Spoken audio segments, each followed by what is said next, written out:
Good morning, students. Hello. Today we shall start your third chapter, that is Taro's River. आज हम आपका जो third chapter है honeysuckle book का टैरोस reward, इसको आज हम स्टार्ट करेंगे। रिवार्ड का मतलब क्या होता है? रिवार्ड का मतलब जो अच्छे काम करने पर हमें कोई पुरस्कार मिलता है, हमें प्रशंसा की जाती है, उसको हम रिवार्ड बोलते हैं। और टैरो यहाँ पर एक नाम है, यहाँ पर एक नाउन है। There is a story about a thoughtful and loving son. He works hard to fulfill his parents' wishes and gets some unexpected help. So ये स्टोरी किसके बारे में है? एक thoughtful son and loving sun.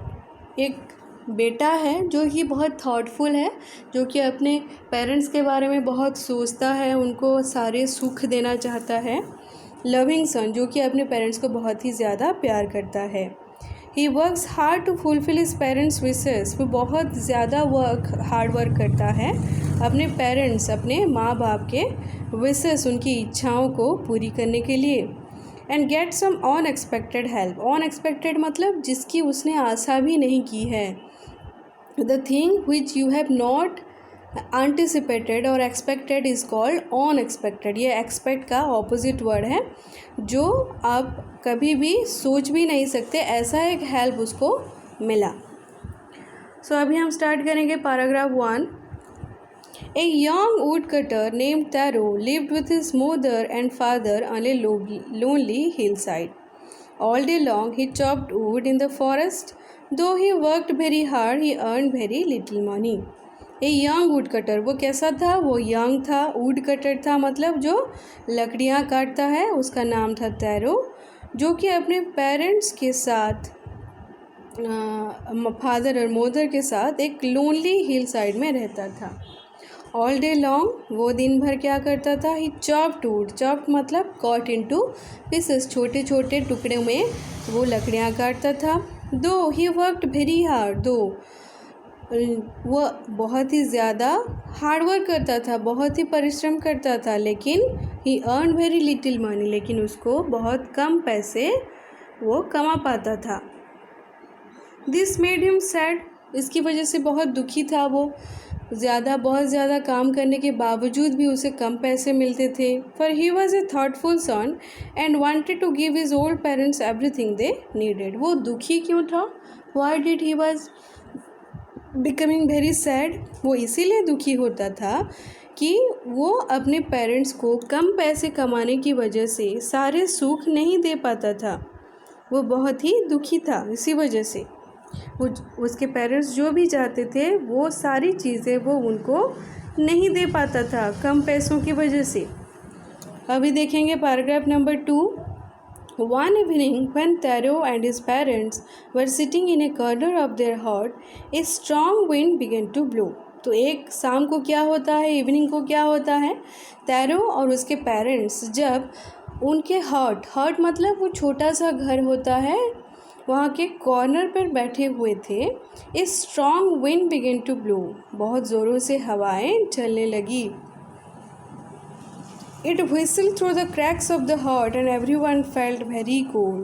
Whistled मतलब यहाँ पे लिखा है, देखो मीनिंग में। whistle through मतलब passed through with a whistling sound. whistle आपने सुना होगा whistle का साउंड कैसा होता है? तो whistle का साउंड करते हुए बहुत ज़ोरों से जो हॉट्स के जो क्रैक्स थे, क्रैक्स मतलब जो खाली जगह होता है, उसी में से वो क्रॉस करके वो जो विंड था वो आवाज़ कर के बहने लगा।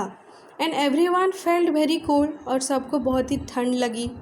सडनली टैरोस फादर सेड, उसी वक्त सडनली बोलते हैं टैरो के फादर कि I wish I had a cup of sake. देखो इसका प्रोनाउंसिएशन सेक नहीं होगा, ऐसे कहीं सेक नहीं है, साके होगा। देखो यहाँ पर बोला गया है कि ये पॉपुलर जापानीज़ ड्रिंक है। ये जो ड्रिंक होता है ना, ड्रिंक करते हैं लोग बॉडी को वार्म करने के लिए, बॉडी को गर्म करने के लिए, उसी में से जापानीज़ का एक ड्रिंक है जिसका नाम है साके। यहाँ पर प्रोनाउंस कैसे किया जाएगा अभी लिखा है, देखो। S A sa is pronounce like F A fa in father. फा जैसे प्रोनाउंस होगा फादर में, वैसे ही सा प्रोनाउंस होगा। एंड के rhymes with way. Way, WAY, वे को जैसे प्रोनाउंस करते हैं के को ऐसे प्रोनाउंस करना है। सो इसका प्रोनाउंसिएशन होगा साके। वो बोलते हैं, उसके फादर बोलते हैं कि काश मेरे पास एक कप ऑफ साके होता, it would warm me and do my old heart good. ये मुझे गर्म करता और मेरा जो ओल्ड हार्ट है, जो बूढ़ा हृदय है, इसको थोड़ा अच्छा लगता। अभी हम देखेंगे पैराग्राफ नंबर 3। दिस मेड तारू सैडर देन एवर। देखो स्टूडेंट्स, हम पार्ट्स ऑफ स्पीच में हम पढ़े हैं कि एडजेक्टिव्स के 3 डिग्रीज होते हैं। मैंने आपको शायद पहले भी बोला है, पार्ट्स ऑफ स्पीच में एडजेक्टिव भी एक है और इसके 3 डिग्रीज होते हैं। इसको हम डिटेल में फिर बाद में पढ़ेंगे ग्रामर के वीडियोज़ में कि एडजेक्टिव्स के 3 डिग्रीज होते हैं। जब हम 2 चीज़ों को कंपेयर करते होते हैं, वहीं पर कंपेरेटिव डिग्री यूज़ की जाती है एडजेक्टिव का। ये कंपेरेटिव डिग्री है सैडर, SADDER। वो पहले से भी और ज़्यादा दुखी हो जाता है। पहले से ही तो दुखी था वो, क्योंकि कम पैसों की वजह से वो अपने पेरेंट्स को सारे सुख नहीं दे पा रहा था, लेकिन यहाँ पर और भी ज़्यादा दुखी हो जाता है क्योंकि for the heart warming drink called sake was very expensive. उसके पास पैसे तो कम हैं, लेकिन जो साके होता है, वो जो ड्रिंक होता है, वो बहुत ही एक्सपेंसिव होता है। एक्सपेंसिव मतलब वो बहुत पैसों से मिलता है, वो कॉस्टली होता है। How do I earn more money, he asked himself. वो खुद को पूछ रहा है कि मैं कैसे ज़्यादा से ज़्यादा पैसे कमा सकता हूँ। How do I get a little sake for my poor old father. कैसे मुझे थोड़ा सा साके मिल सकता है मेरे बूढ़े पिता के लिए। He decided to work harder than before. ये देखो हार्डर, ये भी कंपेरेटिव डिग्री है। वो पहले से और भी ज़्यादा काम करना सोच रहा था। Next morning Taro jumped out of bed earlier than usual and made his way to the forest. Next morning क्या होता है, दूसरे दिन सुबह वो अपने बेड से पहले जितने टाइम से उठता था उससे भी ज़्यादा अर्लियर, देखो ये भी कंपेरेटिव डिग्री है, अर्ली, अर्लियर, अर्लीस्ट, पहले उठता है। And made his way to the forest, वो जंगल की ओर चल जाता है। He chopped and cut as the sun climbed, and soon he was so warm that he had to take off his jacket. So वो क्या करता है, वो काटता है, बहुत देर तक काटता है लकड़ियाँ, और जब तक सूरज सर पर नहीं आ गए। सन क्लाइम्ड मतलब दोपहर का समय हो गया और उसका बॉडी इतना वार्म हो गया कि उसको अपने जैकेट को टेक ऑफ करना पड़ा। टेक ऑफ मतलब खोलना पड़ा। हिज माउथ वॉज ड्राई, उसका मुंह भी सूखा हो गया। And his face was wet with sweat, उसका जो मुंह था वो पसीने में वेट हो गया, भीग गया। My poor old father, he thought, if only he was as warm as I.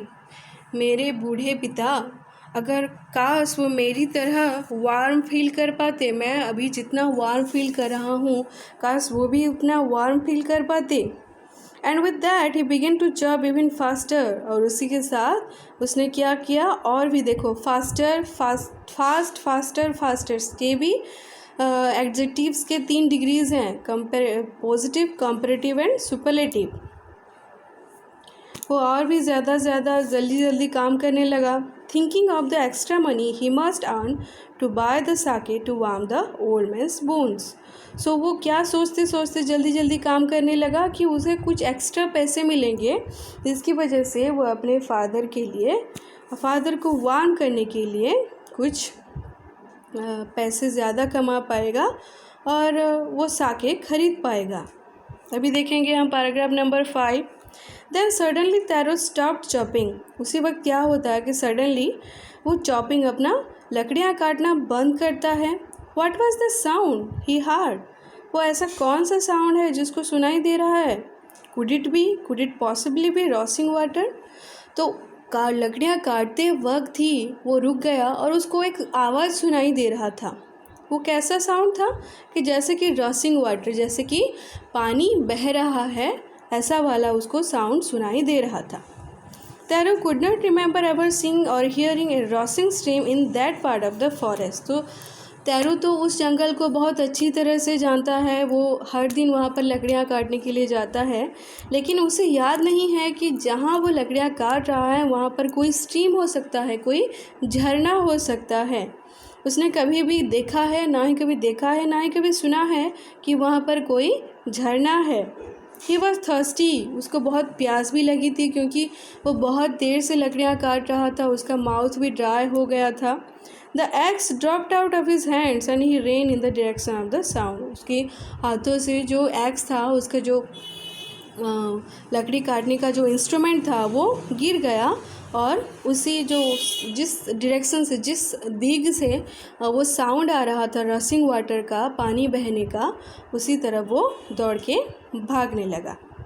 Okay student, we shall continue till this in this video. अब अभी हम 5 नंबर पैराग्राफ कंप्लीट करेंगे इसी वीडियो में। In the next video we shall continue from the paragraph number 6। Thank you for watching the video.